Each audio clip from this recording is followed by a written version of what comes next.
I'm Andrew from Italy, and this is my house with KinCony. This is a mainboard KinCony KC868 32 channel connected via LAN. This is my main relay for iLoad, and this is the board for the switch.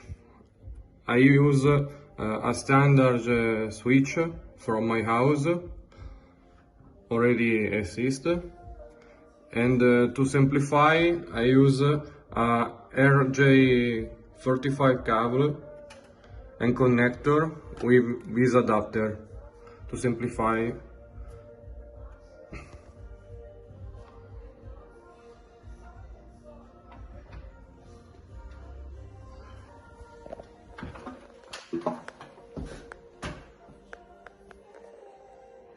For connect Google Home, I used a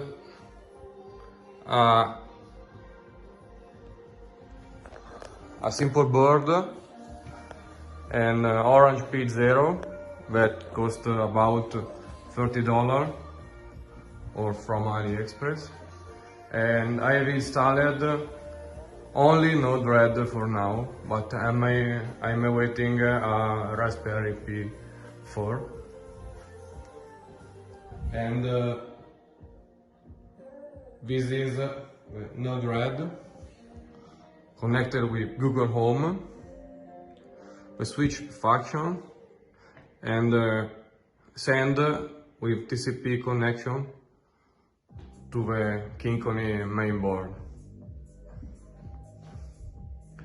This, for example, in Italian. Ehi Google, spegni ingresso. Ehi Google, spegni cucina. Ehi Google, accendi bagno. Ehi Google, accendi sala.